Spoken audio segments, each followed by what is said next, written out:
Fondu to Releve. Mhm. Good question. You have there's two parts to this.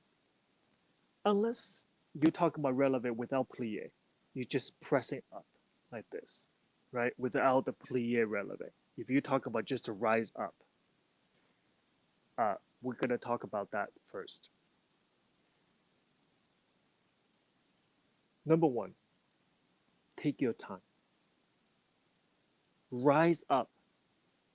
It's not pop up, right? Rise up. So in the process of rising up, very important your ankle to keep it steady without shaking right and left, especially out this way, the sickling position. We don't want that, right? So you rise up slowly because only the slow speed you can truly feel your muscle.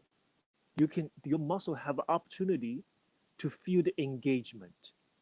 You actually can feel what muscle group are working, what it does is not working, and it give your body an opportunity to engage the right muscle to rise up. Okay, very important to be very supple speed. Come up slow, also come down slow as well. Very most important, coming down slow, you have to resist. You have to resist the gravity. You actually have to pull it up even higher on the way down. Then the destination of the top, I only believe it's the two toes, the top two toes, the big toe and the toe next to it. That's your target. As we talked about a bit before, your toes is not flat, even like this, has a ridge, it's a triangle. Two toes, the first two toes are the longest. If the female's doing on point, that's where it should go because these two toes, the big toe and the toe next to it, is in line with ridge of your foot. We talked about this a few days ago. The top of your arch is only in line with the two toes. Yeah.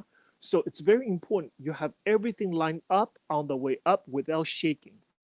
So the destination, the top of releve, you are not finished on the the the last toe, the pinky toe, or all those toes on the side, because that, if you do that, your foot it will be in a sickling position, and absolutely we don't want that because that have no stability. Yeah. Now, that's for without plie. So you talk about releve with plie like a fondu, plie releve. Okay. So that have a lot to do with how you do that plie. Okay.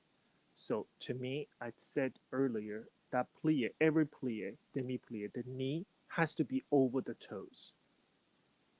Only then that plie is engaged, that plie is supple, that plie is energetic. That plie has a hydraulic resistance for you to push. If your weight is on the heel, if when you do fondu, I guarantee you because your knee is not over the toes. So your weight is on the heel of that supporting foot. When you in that position, when you come up to releve, you're never going to be on your leg. You're going to be in a rocket shooting in a diagonal. You want to go straight up when you plie and releve. Only way when that happens, for that to happen, is have your weight on the ball that supporting foot. And for that plie to be knees in line with the toes and knees over the toes. So I encourage you to just sit in that position, truly feel your balance, truly feel your center. Have your quad, your thigh, and have your bottom engaged. Now from there, that position will give you something substantial for you to push from. Third thing, speaking of push, think less about coming up, thinking more about pushing the floor away from you. when you do releve. So that releve has roots. I call it roots, like a tree. What do you see on the surface of the tree? You see equal amount of material underneath the ground, which is you don't see at the moment. So our idea is plié releve is the pushing the floor away from you, creating the roots go into the ground. Then the product on top, when you are on releve, you are heavy, strong. You're not floating on top of the floor like a tree without roots. Float. At one touch, it falls. Yeah. So I tell students, plié releve, you as if you're gonna push the floor away. That's how you grow. It's like a rocket goes up, it creates a lot of energy downward.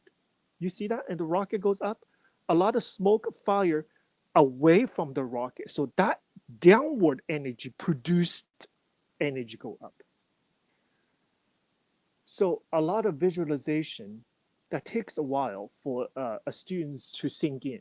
But if you drill the idea every day, when they make a mistake, you correct them right away. It's not going to sink in one day just because you say so, just because, okay, you do it and they do it right away. No. It takes everyday remind a child, don't make the mistake. No, do it again, do it again. Don't pass it till you fix the problem. Yeah, you're not going to go to level 3 unless you tackled level 1 and 2. So because that problem, if it didn't get solved, you get past that, you say it's going to go away. No, I don't tell you, it's not going to go away. It's going to come back. The problem is going to come back. You're going to have to deal with the problem now or persistent all the time. So I encourage you, as a teacher, we have to be patient. We have to be persistent to solving those fundamental issues that are so critical in ballet structure, in ballet training. That for them, for the students to grow quicker, to reach their best, oftentimes, and they improve to do difficult things, oftentimes what preventing them do that is the foundational issues. It is clear releve. How simple is that? Releve, rise up. Because those are the things that is going to surface later on in the upper levels when they try to do a classical variation. Exactly same issue is going to come back. So my way and Kirov Academy way is we're polishing students. We're going to get rid of all these issues. We're going to put them in a perfect platform so they can reach the next platform. Then we're going to take the time to massage our idea into those students so they're ready for the third platform. So one level at a time. That's the only way for ballet to be trained, I believe. Yeah, it's through structure, discipline, and dedication from the teachers. Yeah. Thank you very much. I'm happy I can offer some of my advice. And again, it's just my experience with those subjects. Yeah. So I am positive that everything that I said that has been said before, I'm positive of that. But perhaps my personal experience can offer another way to explain it. Then I'm very happy I can be able to do that.